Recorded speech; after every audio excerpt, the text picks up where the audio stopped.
What's up, everybody? It's your girl Jen, and we're back for another chat. It is so grateful to have you guys here. Welcome back to the channel, and thank you all so much for the love and the support, and the welcome back has been awesome. I could not do this without you guys, and I just want to say thank you from the bottom of my heart. Thank you all so much, and the Charge Power team says thank you. Now, the name of my company is called Charge Power Motivational and Transformational Talks, and the name of my talks are called Charge Talks. We charge you up, I charge from the inside, and I just want to say thank you guys, because I could not do this without you. So today I'm going to be talking about something that is so dear to me, and it is something that, I had a good and bad time with, and I just want to talk about it, and I really hope that my story will help to encourage somebody, will help to encourage a company, will help to encourage someone to be inspired that they can also help someone. So I want to talk about college kids and hunger. And I know it's not something that is talked about a lot, or probably never been spoken about, but I just want to share it because I realize that it is something that, a lot of kids go through, and sometimes it's just pushed under the rug and nobody talks about it. And I just want to share my story, hoping that it will inspire someone to do something great, as was done for me. So I went to Knox Community College, just to give you a little back history. I went to Knox Community College in Cobbler, Manchester. And while at Cobbler, my parents were not financially, well off. And so even though I had assistance from my parents and all that, it was struggling for them.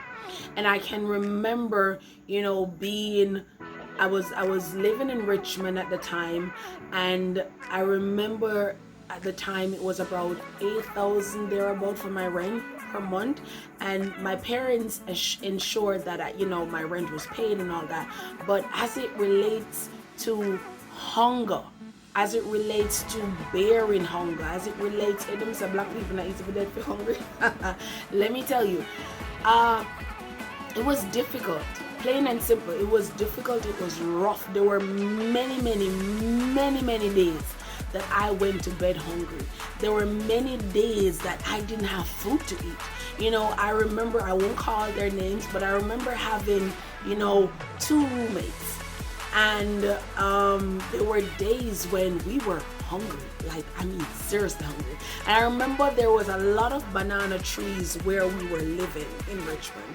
And guys, I tell you, I've already prayed for forgiveness, and I've already talked to the Lord about this, and one night, three friends of us decided that, listen, we were going to steal. And I said it, we were going to steal. And we stole bananas, green bananas, guys. And we climbed the tree, we climbed up on one, we climbed on the bigger one, and, I was the second person, and then somebody skinnier went on top of me, and we stole bananas because we were literally hungry. We fried them, we boiled them, we crushed them with butter, and that was how we survived for probably about 2 to 3 weeks, just eating green bananas. Whether boiling them or whatever, but that was how we survived. And I remember, I don't remember how it happened, but I remember talking to one of my lecturers and just explaining my situation, and I got some assistance. And then one day I went to the cafeteria at the school, and I was in college, guys. I was in college, and I went to the cafeteria, and I had to get the tickets to get lunch, and I remember I was treated so disrespectfully by a cafeteria attendant, and I felt so awful, within myself, because I had a lunch ticket, she was really mean to me, she was really rude. And I remember I was standing there, just being ashamed, just feeling belittled. And I remember the chef saw me, one of the chefs, he saw me, and I don't remember his name, but God bless you, And I remember he saw me and he said, are you getting through? And I said, no, I have a ticket. And he said, okay, give me the ticket. And I gave him the ticket. And guys, he shared my lunch. That day, I'll never forget, he shared my lunch. And when I got back my lunch in my hand, I was expecting a very light box because they would give you just minimal amount of food. And I remember when I held out one hand to collect the box, and when I felt the weight of the box, I had to put both hands underneath it to really support the lunch. And I was like, whoa, this feels heavy. And guys, when I went back to my classroom, I had to go down the hill. If you know Cobbler campus and Knox, I had to go back down to the classroom. And when I opened my lunch, it was curry goat. I'll never forget curry goat and white rice. Finger licking the goat. I remember that when I opened the box, guys, tears came to my eyes. And, you know, just to fast forward, I would go each day with my ticket and I would get my lunch. And each day the lunch got better and better. Now one day I remember I was heading home and I saw him. And I think I said to him, you know, why you share my lunch so heavy? And him said, man, I like your spirit, man. You're good, man. You're good, man. Your energy good.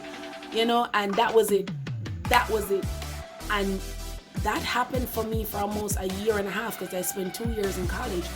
And that was how I ate lunch every single day. And sometimes to how the lunch would be enough, I would save some because I know that many nights when I go home, you know, there'd be no food to eat. So I would share my food that I got for my lunch to share for my dinner. Fast forward to university. I went to Knox for college, and I went to University of Technology Jamaica for my university studies. And I remember going to university a healthy person. I am a food ambassador. I'll say this with no apology. I will yam food as long as it cook good, smell good, all them something there. Jesus is coming to mind. I love food, guys. And I tell you, when I went to university, the struggle got even harder. But there were some persons who were there, and when hungry lick you, pride, I don't know what name so. When hungry lick you, pride, it gones, it flews, it fly, it flew. Listen, hungry and learning no go together. And I remember, guys, sharing my story with a lecturer. And I tell you, that lecturer, he went out for me.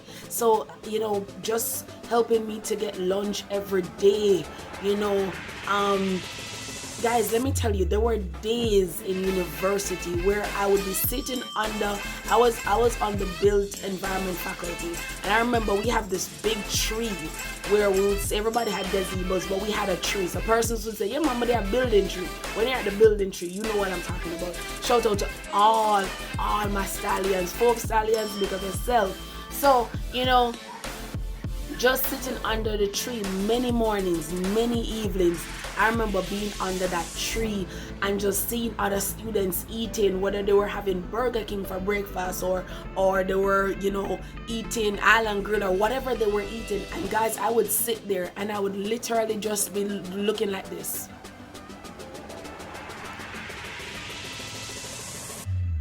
No joke. I'm serious. Because I was hungry. I didn't have it. You know, my parents were doing the best they could. My grandmother, bless her soul, she was doing the best they could, and everybody else. But it was just not measuring up because, you know, I had to pay fare and books and travel and all of those things and buy different little toiletries and everything. So the money just went. And even though I worked on campus, I sold on campus. I worked 2 days a week outside of campus and went to school full time. Some days I just did not have food to eat. And I had persons, and I just want to say shout out to persons like Mr. Simpson, you know, Mr. Ware, Norton Ware, Miss Thomas. I want to say shout out to Mr. Langley. Oh my God, I want to say shout out to, you know, Miss Blackwood. She's passed and gone. I just want to say thank you to every single one of you, and even those who have not called your names, just to say thank you for being there, for assisting, you know, persons like Jamil Chen, you know, who's a part of the Charged Power team, I just want to say thank you to you guys, because you guys were there and you guys assisted and you guys saw. I remember going to university healthy, leaving university as an anemic person, because guys, there were literally days that all I had to eat is crackers and sardines. And up to this day, right now in 2022, I have to literally feel for crackers to eat it, because me don't want it again. Sardine, I have to feel for that, and it has been probably 2 years now I've not had a sardine, because my body could not digest anymore. So I want to say to persons out there, if you are in a position to assist a college student, to assist a university student, just if it's even 1 day per week that they can look towards, a cooked meal or an additional $500 or $1,000 to say, here, use this by lunch, or to buy some snacks or to buy something. Let me tell you, if you can do that for a child, if you can do that for a student, you are doing a lot, because there are a lot of students out there who are struggling. The tuition alone is blowing our minds. So if you can find a way to help a student, if you can, as a company out there, whatever position you stand in, companies, they have to do, give back to communities that they're into developing. Wherever you are and you can make an impactful change in a student's life, I implore you to do so. Because I remember when there were days that I would literally sit and look at other students eating and wish that I could get some, because I was literally hungry. No joke, no fun, nothing. This is a soul truth, the God's gospel. I was hungry, and there were persons that were placed in my life to assist me, and they did a beautiful job, and I could not do this without them. I could not do this without them. I want to say thanks to all those persons, and if you are able to do something so beautiful and efficacious in somebody else's life, let me tell you, it's gonna be a blessing, because they will appreciate it. And I don't mean to give it and boast about it. I don't mean to give it and say, oh, I did this for you, so remember. No. If you're not gonna do it from a place of love, if you're not gonna do it from a place of humility, if you're not gonna do it from a place of grace, then don't do it. Don't do it, because it's really humiliating to give somebody something, and without even their permission or consent, and you just make it seem as if you're doing them a favor because you're in a better position than them and you're looking down on them. If you're going to do it from that stance, then keep it, don't do it. But if you're going to do it from a place of love, I'm telling you, it's going to be greatly received, because I don't know how I would survive without these persons that I've named. I don't know how I would survive 4 years in university. I don't know how I would survive, how I would have survived. So thank you guys so much. Thank you guys so much for all that you have done for me, for all that you do for other students. Heaven bless you. And I just want to say again, guys, help a child or a student in college or university or even high school, wherever you can do it. High school is not so bad because you're on path and you can get stuff like that. But university and college, it's a struggle out there. As they say, it's a jungle out there. So I say feed. It will be well received. So that's just my bit, and I really hope that inspires somebody to do good and to do well and just to live and love and just cherish each other. Because listen, hunger is no joke. as I think it's what Vibes Cartel. I think it's him. He says, nobody no better than Gaspian, because when that take you, oh Jesus, heaven knows. So guys, thank you all so much. Share this video, and of course continue to follow me on TikTok. It is Real Jamaican Beauty. On YouTube it is Janice Munroe, or you can use Charge Talks or Charge Power, which is CHRGPOWER. I'll see you in the next video. Bye. It's Charge Talks with Jan. turning brokenness into ministries and stories into stepping stones, overcoming mountains and